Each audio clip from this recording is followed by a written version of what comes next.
What is up, my intergalactic friends? Welcome back here to another content of Infinite Galaxy. Recently, there is a new update with the new carrier for Infinite Galaxy.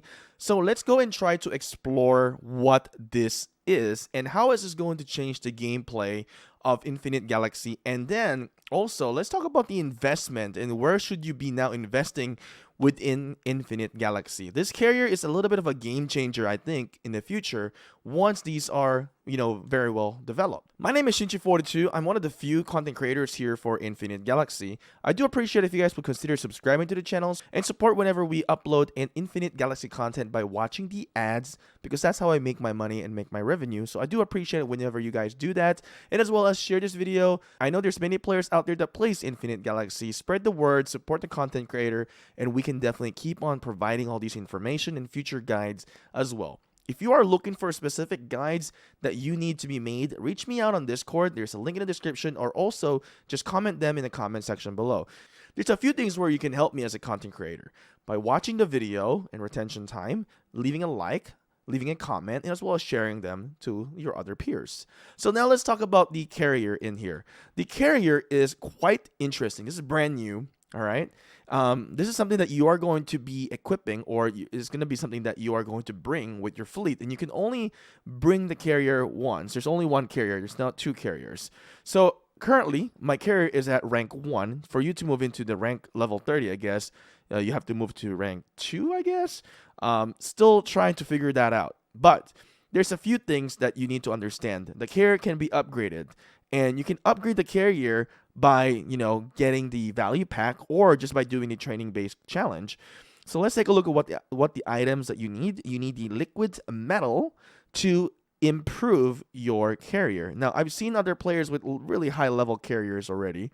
It gives you a significant amount of stat increase towards your warship attack, warship armor, warship build speed even, total warship HP, total warship shield, and repair speed. So these are pretty interesting buff that you are going to get for your spaceport, and of course your battleships as well, with your total warship attack and armor, as well as HP.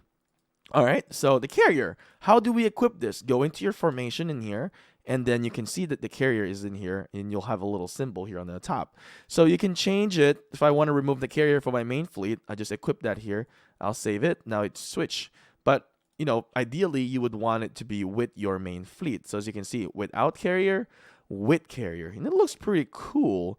So it's pretty much like carrying the whole flagship there. It's like a station. All right, so let's do that instead. I wish it was able to increase leadership. That would have been absolutely insane. Too OP though. Now, one thing that I like about the carrier is that the carrier is permanent. I saw, or I heard, comments on players discussing about the carrier when it first launched. Yes, it does kind of lean towards the pay to win as well. Pay to wins will definitely have an edge. It is a pay to win game at the end of the day. This the business of the game, is the nature of the game. The game needs to make money. Therefore, to cater for the pay to win, when the pay to wins are happy, they get to spend more money into the game.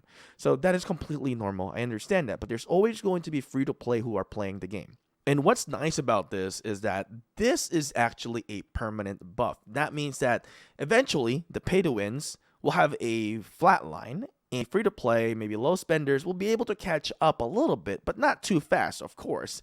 But you'll be able to catch up gradually. Just like when, certain whales got T10 right away, eventually everyone's going to catch up and get T10, get T11, get T12. It is a process, although always whales will have an advantage, and you need to pair up yourself with certain whales as well within the game. So that is completely normal. It is not something new in this RTS mobile game.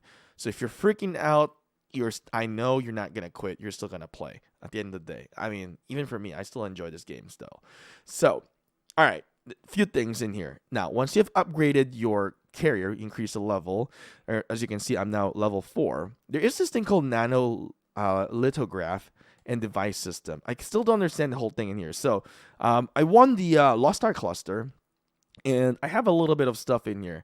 I have the chip enhancing. I have the chip encasing chest, which I can get normal chips or liquid metal. And in this one, I could get normal / excellent chips or liquid metal.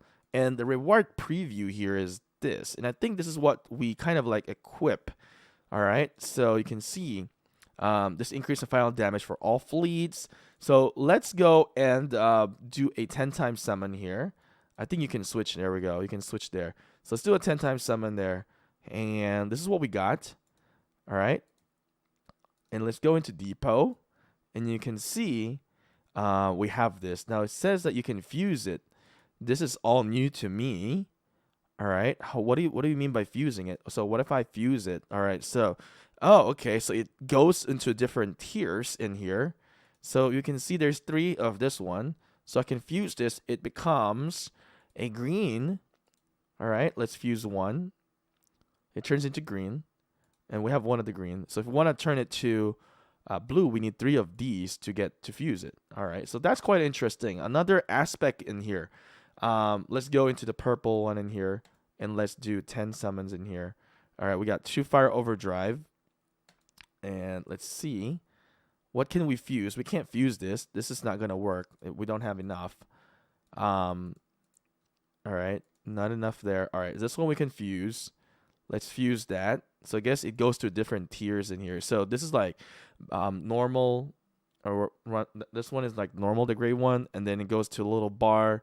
And then 1 bar gets colored there. Then keep moving on different ranks. Interesting. Let's fuse this one. So we'll need like 3 of those really to move forward. All right. There's nothing else there. And I think you equip that here in the device system. And then you get to pick what device you want. So we'll do a chip assembly here with chip assembly. We'll equip that. You can see now I'm gaining 1.1%. And let's go here. I'm going to equip the higher one, fleet leadership. Oh, you can increase the leadership of the fleet. Oh, that's crazy. And then here, okay, we get to decide which one is better. Warship attack during cross-nebula combat. This is something that you can change before you go into the cross-nebula combats. I think I will go for 2%. Maybe that's the best one in here. Yeah, I'm going to go for the 2% here, 2% buff. This is actually not bad, too. You can actually fuse this? Oh, not enough. I wonder why there's an up arrow for that one. All right, so I'm going to equip that one. That's pretty good. And we have no choice but to equip this one. And this one, yeah, of course, we're going to equip this 1.1%. So that's pretty much how you do things. It does increase your power. So collecting these are very important. It's very, very nice. I can see I can fuse it. Oh, I was able to fuse that. I thought I only had 2. All right. Can I fuse this as well? Apparently I cannot. So, okay, that's quite interesting. So here's some of the stat information. If you go into Legendary, wow, pretty high buff that you can get. Pretty insane. There is more to this, man. This is crazy. Wow, you can see the stat overview, what you're getting. I get plus 35 on fleet leadership. Very interesting. And also in here, you can upgrade your skill. So if you want to upgrade your skill, you'll have to go and click this.